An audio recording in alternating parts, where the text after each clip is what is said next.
तो आज हम बात करते हैं अपनी इस वीडियो में दशमलव भिन्न यानी डेसिमल फ्रैक्शन। देखिए ये आपके हर एग्ज़ाम के अंदर, हर किसी के अंदर या आने वाले समय में कहीं भी आप जाएंगे तो इसका बहुत ज़्यादा आपको यूज़ मिल जाता है। आपकी चाहे वो दैनिक जीवन लाइफ हो और लाइफ हो या किसी भी कंपटीशन एग्ज़ाम, कहीं भी अगर आप जाएंगे तो इसका दशमलव भिन्न डेसिमल फ्रैक्शन का यूज़ बहुत ज़्यादा मिल जाता है।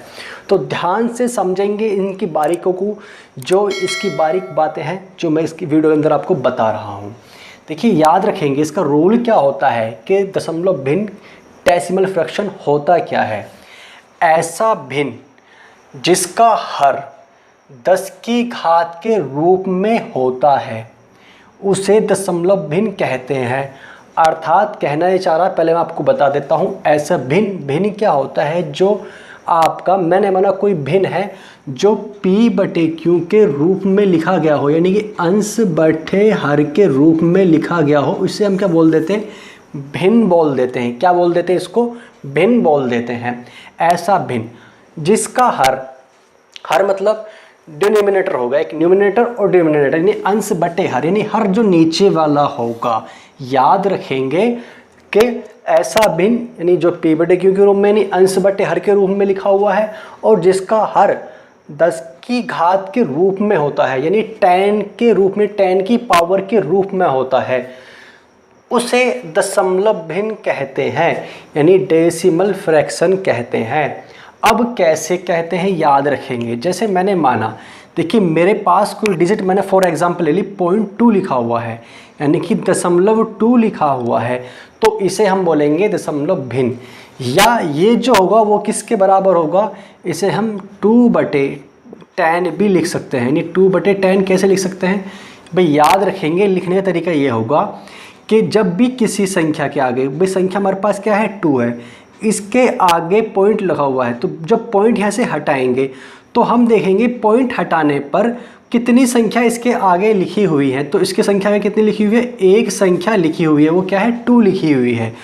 तो जो संख्या हमारी लिखी हुई है उसको हमने ऐसे लिख दिया, 2 का 2 लिख दिया, और इसके नीचे कितनी जीरो बढ़ा ली, एक जीरो बढ़ा ली, 10 लिख लिया हमने, यानी लिखेंगे 10। यदि हमारे पास 1 है तो 1 क्या लिखा, पॉइंट हटाया, अब पॉइंट के आगे संख्या कितनी हमारे पास, केवल 1 है, तो इसलिए हमने केवल 10 लिख लिया। फॉर एग्जांपल दूसरे सवाल से एग्जांपल से समझेंगे। देखिए जैसे हमारे पास क्या लिखा हुआ है 0.07 लिखा हुआ है, तो भाई 7 जैसा हमने था वो तो हमने लिख लिया, जैसा था ऐसे ही लिख लिया। अब अपॉन में क्या लिखेंगे, भाई कितनी हमारे पास जीरो आएंगी, भाई 1 आएंगी, 2 आएंगी, तो यहाँ पर 2 आएंगी। अब 2 कैसे आई ध्यान से देखेंगे। मैंने क्या बताया था, जब पॉइंट हमारा दशमलव लगा हुआ है, डेसिमल लगा हुआ है, तो उसके आगे की संख्या देखेंगे कितनी लिखी हुई है, तो 1 2, जितनी संख्या हमारे पास 2 है तो उतनी ही जीरो हमारी उसके नीचे आ जाएंगी। अब इसको मैं 0.07 लिखूं, यानी कि दशमलव भिन्न में लिखूं, या 7/100 में लिखूं, या इसी को मैं 7/10 की पावर 2 लिख लूं, यानी कि जितनी हमारे पास जीरो है उसके ऊपर उतनी मैंने घात यानी पावर चढ़ा ली। दोनों का मतलब एक ही होता है। अब इसी के अकॉर्डिंग एक एग्जाम्पल मैंने ये समझा दिया जिसमें हमारे पास क्या था, 1 0 आई। एक मैंने एग्जाम्पल ये समझा दिया जिसमें हमारे पास में 2 0 आई। एक एग्जाम्पल चलिए मैं और ले लेता हूँ। यहाँ पर मैंने क्या ले लिया, 0.125 ले लिया। अभी 125 जैसा था मैंने ऐसा ही उतार दिया। अब क्या करेंगे, कितनी जीरो आएंगी उस चीज़ को देखेंगे। मैंने अभी क्या बताया था आपको, भाई यहाँ पॉइंट है, पॉइंट के आगे देखो, दशमलव के आगे देखो कितनी संख्या लिखी हुई है, 1 2 3 संख्या लिखी हुई है, तो हमारे पास कितनी 1 2 3 जीरो आ जाएंगी। एक बात मैं आपको और बता देता हूँ, याद रखेंगे कभी कभी हमारी डिजिट जो होती है, जैसे हमारे पास कई पॉइंट लगा हुआ है उसके आगे हम जीरो भी ऐसे लिख देते हैं, तो याद रखेंगे पॉइंट से पहले जीरो का कोई मतलब नहीं होता है। क्या होता है, कोई मतलब नहीं होता है। या फॉर एग्जांपल देखिए मैं इसको कितना 125 बटे क्या लिखा है, 1000 लिखा है, या मैं इसको 125/10 की पावर 3 भी लिख सकता हूँ। अब इसी तरीके से देखिए फॉर एग्जांपल मैं एक सवाल और ले लेता हूँ।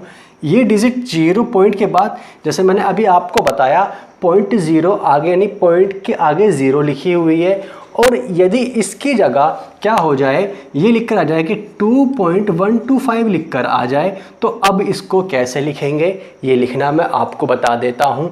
तो याद वो ही रखेंगे, जो हमारे पास डिजिट है उसको ऐसा ही उतार देंगे कि भाई 2b। अब हमने क्या करा भाई, देखो इस पॉइंट से पहले हम अगर यदि मैं 0 लगा देता हूँ तो सबको पता है किसी भी डिजिट से पहले 0 का कोई वैल्यू नहीं होती।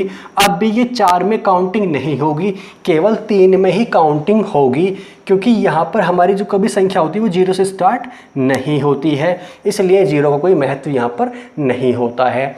अब देखिए यहाँ पर मेरा 2 था तो मैंने पहले 2 लिख लिया, फिर 1b लिख लिया, 2b लिख लिया और 5b लिख लिया। भाई अब कितनी 0 आएंगी सर? देखिए 0 फिर भी इतनी ही आएंगी, कितनी आएंगी? जितना हमारे यहाँ पर दशमलव पॉइंट लगा हुआ है उसके आगे डिजिट को देखते हैं वो कितनी लिखी हुई हैं। तो यहाँ पर 1 2 3 ही लिखी हुई हैं, तो यहाँ पर कितना 10 की पावर 3 या 3 0 नीचे लगा देंगे। यानी क्या हुआ, जो पॉइंट से पहले डिजिट थी वो हमने ऐसी ही उतार दी। यहाँ हमने 0 क्यों नहीं लिखा? यदि मैं यहाँ 0 नहीं लगाता हूँ, देखिए पॉइंट के आगे मेरे 0 नहीं लगाता हूँ तब भी, यह लगा देता हूँ तब भी 2 ही रहेगा। और यदि किसी डिजिट में पॉइंट से पहले कोई संख्या लिखी हुई है, चाहे वो 1 लिखी हुई है, चाहे वो 2 है या 3 है या कितनी भी लिखी हुई हो, सभी को ऐसे ही उतार देंगे जैसे हमने यहाँ पर उतारा है। अब देखिए एक बात ज़रूर याद रखेंगे, नोट पे जो मैं बतला रहा हूँ उस सभी का नोट्स बना लें, और बिल्कुल 0 से बतला रहा हूँ, जो हाई लेवल तक लेके जाऊँगा, जो पूरे यूट्यूब पर आपको नहीं मिलेगी, ये मेरी गारंटी है। इसको बना लें। मैं कहता हूँ आप 0 से हीरो ना बन जाए, तो आप ये कहना कि मेरे चैनल को छोड़ के चले जाना कि हाँ भी सर आपने मैथ में कुछ नहीं बताया। देखिए नोट कर लीजिए, ये कह रहा दशमलव के बाद किसी भी संख्या के दाहिने ओर शून्य का कोई महत्व नहीं होता है।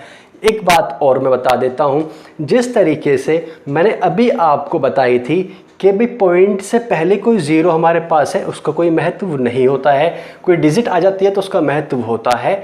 इसी तरीके से एक बात और रहेंगे, दशमलव के बाद यानी पॉइंट के बाद किसी भी संख्या के दाहिने ओर, यानी दाहिने मतलब राइट और शून्य का कोई महत्व नहीं होता है। जी हाँ, इसी तरीके से यदि मेरे पास क्या हो जाए 0.7 लिखा हुआ हो या 0.70 लिखा हुआ हो या 0.700 लिखा हुआ हो या 0.70000, कितनी भी मैं आगे 0 लगा दूं, सभी का मतलब यही होगा, सभी का जो मान होगा वो एक ही होगा, बराबर ही होगा।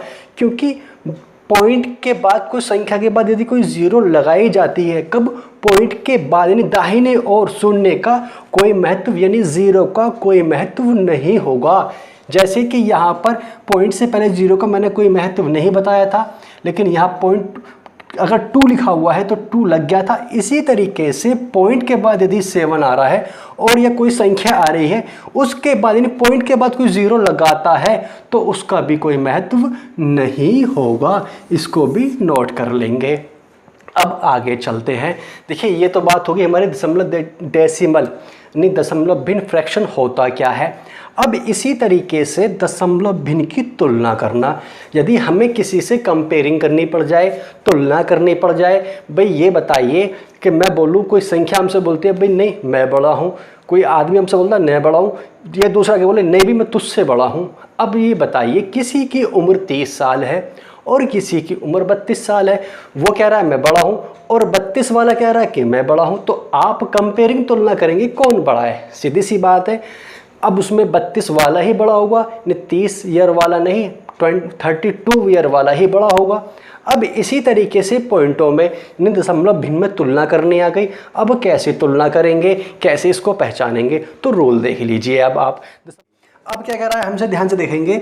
यदि दशमलव बिंदु के बाईं ओर पूर्णांक आपस में बराबर है, यानी पूर्णांक, यानी देखिए यहाँ पर 5 लिखा हुआ है और देखिए इस साइड में आपस क्या 5 लिखा हुआ है, आपस में क्या है, बराबर है, नहीं है, बराबर है। फिर कह रहा तो जिस संख्या के पहले बड़ा अंक आएगा वह संख्या बड़ी होगी, यानी कि इसके बाद यानी पॉइंट के बाद संख्या से पहले जो बड़ा अंक आएगा उसके बाद संख्या हमारी क्या होगी, बड़ी होगी। तो ध्यान से देखिए यहाँ पर क्या लिखा 5.327 लिख रहा है और ये लिख रहा है अपर ग्रेटर देन, ठीक है। अब 5.3247 लिख रहा। अब देखेंगे इसमें कौन सी संख्या बड़ी है, दो चिन्ह जो बना हुआ वो इस साइड बना हुआ नहीं, ये संख्या बड़ी है। अब इसको कैसे फाइंड करेंगे, ये संख्या बड़ी है, कैसे इसको हम पहचानेंगे। तो देखिए 5 के बाद जो पॉइंट लगा हुआ देखिए 3, तो देखिए यहाँ भी संख्या पॉइंट के बाद देखिए कितनी लिखी हुई है, यहाँ पे 3 लिखी हुई है। फिर उसके बाद देखिए यहाँ पर कितना 2, तो देखिए यहाँ पे कितनी लिखी हुई है, 2 लिखी हुई है। अब देखिए इसके बाद तीसरी डिजिट, तो तीसरी डिजिट में क्या है, यहाँ पर 7 और यहाँ कितना है 4। तो ध्यान से देखिए कि यहाँ पर क्या, यहाँ 7 है और यहाँ पे कितना है 4। तो आप खुद कंपेयरिंग कर सकते हैं कि संख्या जो है वो 7 बड़ी होती है या आपकी 4 बड़ी होती है।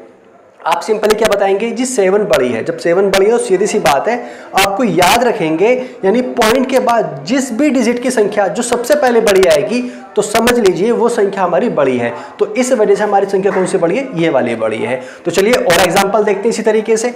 यहाँ देखते हैं, देखिए फॉर एग्जांपल यहाँ भी लिखा हुआ है कि 7.01 और ये लिखा बड़ा है 7.009435। तो ध्यान से देखेंगे, देखिए पॉइंट के बाद एक 0, तो यहाँ भी एक 0 है। अब देखिए पॉइंट के बाद यहाँ पर क्या है, दूसरी संख्या में पहले में 1 है और यहाँ पर कितना है 0। तो अब सीधी सी बात है कि दूसरे पॉइंट पर, पहले पॉइंट पर दोनों पे समान 0 0 है, पर लेकिन क्या है कि दूसरे पॉइंट पर यहाँ 1 से स्टार्टिंग हो रही है और यहाँ पे क्या 0 से। तो आप ये बताइए 0 बड़ा है या 1 बड़ा है, तो 1 बड़ा है। तो इसलिए आपको कौन सी संख्या ये वाली बड़ी लगा दी है। अब इसी तरीके से एक और देख लेते हैं, यहाँ 25 है तो यहाँ भी 25 है। अब पॉइंट यहाँ देखेंगे पर 0, पहले पर 0, तो यहाँ देखते हैं यहाँ पहले पर 0, यहाँ देखेंगे 0 क्या दूसरे पर, और यहाँ देखते हैं दूसरे पे क्या 2, भाई 2 कौन से पर, दिन दूसरे पे जाकर 2 है और यहाँ पर दूसरे पे क्या 0 है। तो संख्या कौन सी बढ़ी, इस साइड वाली बढ़ी, तो इसलिए यहाँ पे लगा देंगे लेस देन। ठीक है, तो यहाँ संख्या ये वाली बड़ी हमारी हुई। तो इस तरीके से हम क्या देखेंगे, यानी पॉइंट के बाद जिस डिजिट की चाहे पहले नंबर पर हो, चाहे दूसरे पे, तीसरे पर, चौथे पर, जिस पर भी होगी, दोनों पर कंपेयरिंग करने पर जिस भी पॉइंट के बाद जिसकी डिजिट बड़ी होगी, समझ लीजिए वो संख्या हमारी क्या होगी, उस दूसरे वाली संख्या से बड़ी होगी। अब चलिए इसी तरीके से हम देखते हैं कि अगर मैं इसको आरोही अवरोही क्रम में आपको लगाने के लिए दे दूं, कुछ सवाल ऐसे एग्जाम में आ जाते हैं कि अब आप कैसे पहचानेंगे कौन सी संख्या बड़ी है कौन सी।